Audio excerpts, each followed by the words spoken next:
My objective in this video is to do two things. One, it's to give some pointers to people who are truly motivated to be successful in the canine world. And it's also, and possibly even more important,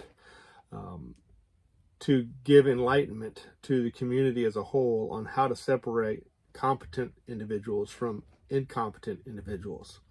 See, the old fake it till you make it mindset has always been a major pet peeve of mine, because I appreciate competence.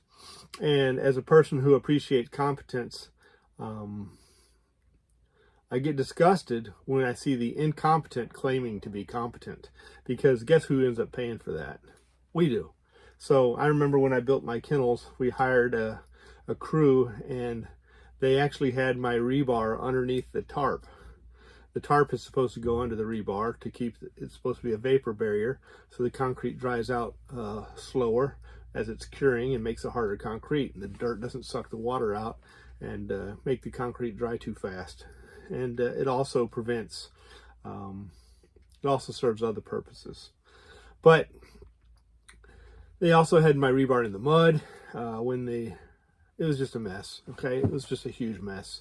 You don't want your brain surgeon to say he's good at what they do and then not be able to do it. You don't want your mechanic to claim that he can do a job and then halfway in, you have your parts everywhere and he doesn't know how to put it back together. And if you pick up those parts and take it to another mechanic, there may even be parts missing. And the new mechanic has to try to figure out what's been done correctly and incorrectly.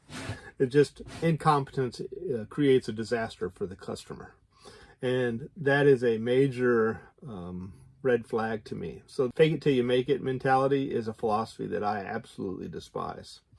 And because of that, I want to see people that are motivated to be successful, to be able to distinguish from tips or strategies and techniques, wisdom, education, etc., approaches that can help them be successful.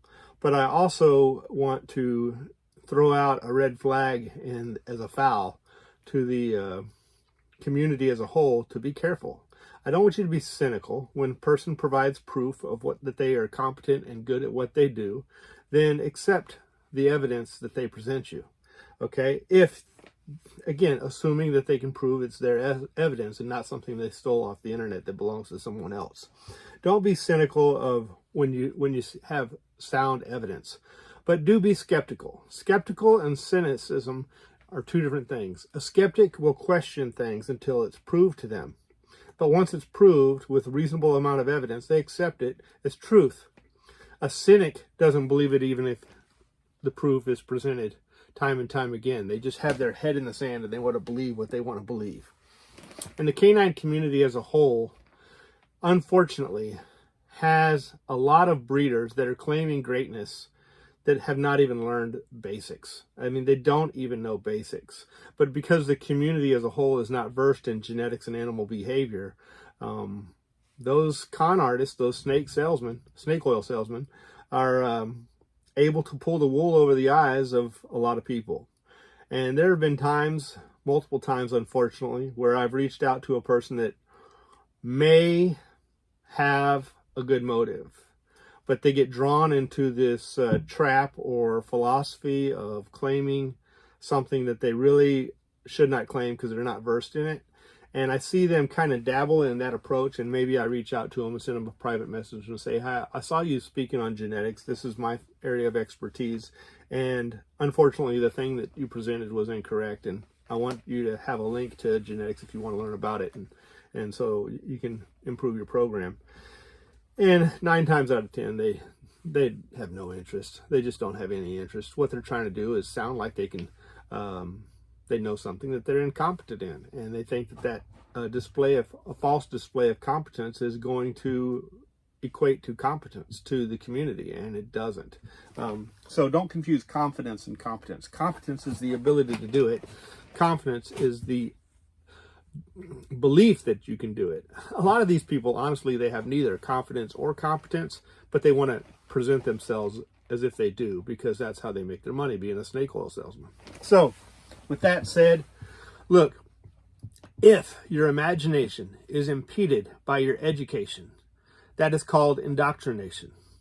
Okay, and there's a lot of people that are breeding these dogs, whether it be American Pit Bull Terriers or band dogs, that have been indoctrinated to a lot of false illusions, and we need to identify truth.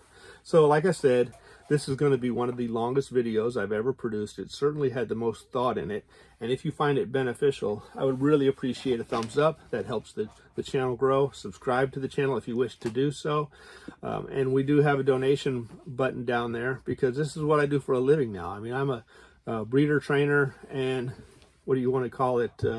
There's a content creator. I'm not used to that. See, I lived professionally as an educator for 25 years. I'm a retired educator, and so now I'm trying to educate the community. But let's get started. All right, so in my notes, I said breeding is an art, and this is definitely true. And some are good at art, and some are not good at art. Most, in fact, are not good at art. Breeding there's an art of identifying individuals, and there's an art in putting the right breeding pairs together. But it's not just an art. It's also a science. Breeding is also a science. Formal education in this field will definitely help you be successful at what you do. And by formal education, I mean people who are well-versed, are published in the field, whether it be animal behavior or genetics. Get some information from some people who have a professional education in the field, and also get an education from people who are experienced, who have the boots on the ground, so to speak, and been in the trenches and produced that they have proof of concept. These are the people that you learn the science from, and these are oftentimes many of the same people that you learn the art from. And very few people know the art, very few people know the science, and even much less, very, very, very few people know both. Okay, so that is one of my first notes here.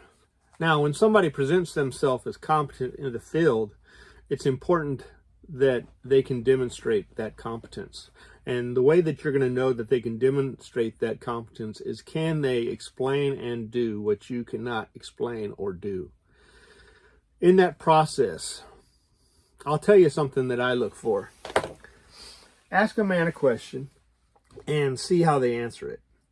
And don't be afraid to ask several questions. I mean, if you're spending $1,000, $2,000, $3,000, or even more for a dog, you're entitled to ask some questions. Some people don't like asking questions.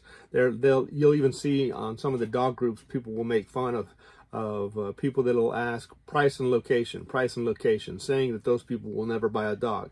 Well, maybe they won't. Okay, a lot of times people are just probing, but maybe they will. However, if you're offended by somebody asking price and location, what kind of service are you going to provide that client as their breeder? I mean, these people are going to sometimes be competent individuals that don't have any additional questions, but sometimes they will have questions. And as a breeder, we have a duty, in my opinion, to serve our client respectfully and professionally. If you're offended by somebody asking price and location, then you're not being a very good provider of service to your client. So ask some questions. The client should be welcomed to ask some questions. And when the breeder or trainer answers those questions, listen to what they have to say. And if they say something that is nonsense once in a while, you might be willing to overlook a little bit about that, because people sometimes have opinions on things that they're not really an expert in. But if they're using an area of a lack of that they're weak in competent wise, and they're asserting that in your face as if they are very competent in that area when they're not, then you know you're dealing with a snake oil salesman. And you need to be careful of those type of people. And I can honestly say, as sad as it is, in the American Pit Bull Terrier world, I have never met a completely honest dog person. I wish that was not the case, but every single person that I've met with, I've caught them telling a lie or two. And as a person that values honesty immensely, I do take offense to that. But it happens, and you have to be willing to understand that the game-bred American Pit Bull Terrier is made up of a lot of people that are involved in certain activities and with like a criminal mindset almost. Don't be surprised, okay? I mean, you're not going to encounter the greatest amount of character when you're dealing with certain types of people. Now, this doesn't mean there's not good people in that community. There certainly are some really good people in that community, but it is what it is.